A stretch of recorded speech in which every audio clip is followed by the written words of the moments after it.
Hi viewers, ఎలా ఉన్నారు? అందరూ బాగున్నారా? Welcome back to my channel. నేనైతే ఇంకో వీడియోతో మీ ముందుకైతే వచ్చేసాను. ఇది డే 4 ఇన్ తిరుపతి అనమాట.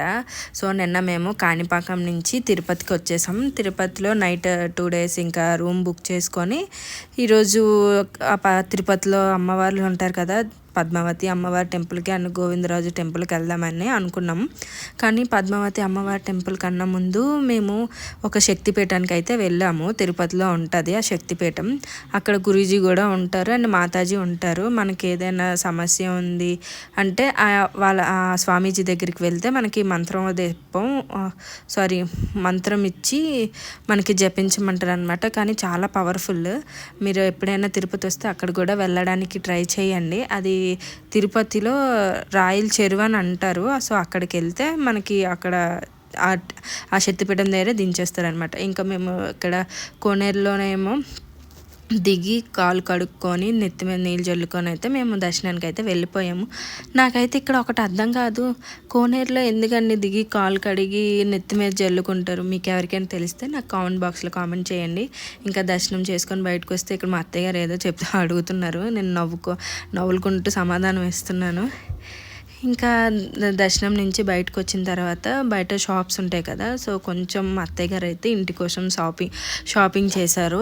కుందులు ఏవో తీసుకున్నారు. సో అవైతే ఇక్కడ తీసుకున్నాము. ఇంకా నెక్స్ట్ రూమ్కి వెళ్ళిపోయి ఈవినింగ్ అయితే గోవిందరాజు టెంపుల్కి అయితే వచ్చేసాం మేము. ఇంకా గోవిందరాజు టెంపుల్లో కూడా మాకు దర్శనం అవ్వలేదండి. ఎందుకంటే ఆ రోజు నైటే అత్తయ్య గారు అండ్ మామయ్య గారు ఇంటికి అయితే వెళ్ళిపోతున్నారు. సో వాళ్ళకి 8:30కే ట్రైన్ అనమాట.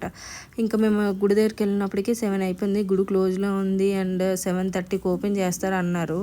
సో మళ్ళీ ఇంక వీళ్ళు టిఫిన్ చేసి ట్రైన్ ఎక్కడానికి టైం అయిపోతుంది కదా. సో అందుకే మేమైతే దర్శనం చేసుకోలేదు. జస్ట్ అలా విండో షాపింగ్ చేసుకొని వచ్చేసాం. ఇక్కడ షాప్స్ అన్నీ ఒకేలాగే ఉంటాయి. తిరుమలలో కానీ తిరుపతిలో కానీ మనకేంటంటే బేరమాడి తీసుకుంటే కొంచెం తక్కువ రేటుకి వస్తాయి అన్నమాట. ఎందుకంటే చాలా ఎక్కువ రేట్లు చెప్తారు వీళ్ళు. సో అందుకు మనం బేరమాడి తీసుకోవాలి. ఇగోండి ఇక్కడ గోవిందరాజు టెంపుల్ దగ్గరికి అయితే మేము వెళ్తున్నాం. బట్ మాకు దర్శనం అయితే అవ్వలేదు. చూడండి ఇక్కడ సవరాలు కూడా అమ్ముతున్నారు. ఎందుకంటే చాలామంది భక్తులు గుండు చేసుకుంటారు కదా, సో వాళ్ళ కోసం సవరం ఇంకా విగ్గులు అవి కూడా అమ్ముతున్నారు. వీళ్ళైతే కొనుక్కోండి. ఇంకా అత్తయ్య గారిని అండ్ మామయ్య గారిని అయితే ట్రైన్ ఎక్కించేసి మళ్ళీ మేము తిరుమలకి అయితే వెళ్ళాము. దర్శనం కోసమనే అనుకున్నాము. బట్ దర్శనం అప్పటికే ఫ్రీ దర్శనం చాలా టైం పడుతుంది. నెక్స్ట్ డే మళ్ళీ శ్రీకాళహస్తి వెళ్ళాలనేసి టైం అయిపోతుంది కదా. ఇంకా అందుకోసం ఏమంటే అక్కడ శ్రీనివాస కాంప్లెక్స్ ఉంటుందంట. ఆ షాపింగ్ కాంప్లెక్స్ అన్ని రకాలు దొరుకుతాయి. మన ఇంటికి కావాల్సిన డెకరేటివ్ ఐటమ్స్, పూజ ఐటమ్స్, పూజ అంటే మనం పెట్టుకుంటాం కదండి కుందులు, దీపపు కుందులు అవన్నీ దొరుకుతాయి. A to Z ఏం కావాలన్నా దొరుకుతాయి మీకు ఆ కాంప్లెక్స్లో అయితే.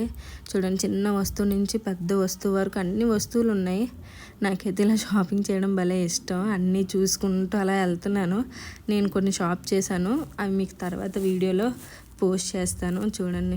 కానీ ఎక్కడైనా చెప్తున్నానండి ఒకటే, వాళ్ళైతే చాలా ఎక్కువ కాస్ట్ చెప్పారు. నేను బేరబాడి ఆడి కొంచెం సగం రేట్కి అయితే తీసుకున్నాను అన్ని వస్తువులను. వాళ్ళు 2,000 చెప్తే నేను 1,000 రూపాయలకి అడగడం అలా చేసి ఇంకా కొన్ని వస్తువులు అయితే తీసుకున్నాను. చూడండి మన hair accessories and ear rings అన్నీ ఉన్నాయి.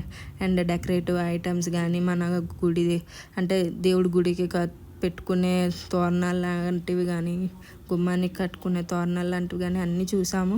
కానీ నాకు ఎక్కువ రేట్ చెప్పాడు, అందుకే మరి నేను తీసుకోలేదు. ఇంక ఇక్కడ చూడండి ఇలాంటిది ఒకటి కొందామని అనుకున్నానండి, లైటింగ్లతో వెంకటరమణమూర్తిని. కానీ అలా తీసుకొస్తామన్న భయంతో అయితే తీసుకోలేదు. నాకైతే బాగా నచ్చాయి అవి. ఇంకా హరీష్ కూడా తీసుకుందామని అన్నారు కానీ తీసుకురావడం ఎలాగా అని తెలియక ఇంకా అవైతే మేము తీసుకోలేదు. ఇక్కడ నేను ఇదైతే బేరం ఆడుతున్నాను, శంకు చక్రాలది దీపకుంది. వాడైతే 600 చెప్పాడు. నేను 300 ఇస్తానన్నాను, ఇవ్వననిస్తాడు. అందుకే పడిసి వచ్చాను అక్కడేనే. ఇంకా మేమైతే రిటర్న్ అయిపోతున్నాం కిందకి. కానీ కిందకి వెళ్తుంటుందో తెలియనాను అంటే బాధ అన్నమాట, వదిలేసి వెళ్ళిపోతున్నాం అన్న బాధ కిందకి వెళ్తుంటే.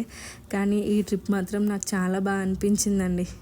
ఎందుకో తెలీదు, చాలా ఫీల్ అయ్యాను దిగుతుంటే. వీడియో నచ్చితే లైక్ అండ్ సబ్స్క్రైబ్ చేసుకోండి మర్చిపోవద్దు. వీడియోస్ చూస్తున్నారు కానీ ఎవరు సబ్స్క్రైబ్ చేసుకోవట్లేదు, please subscribe. Thank you, bye.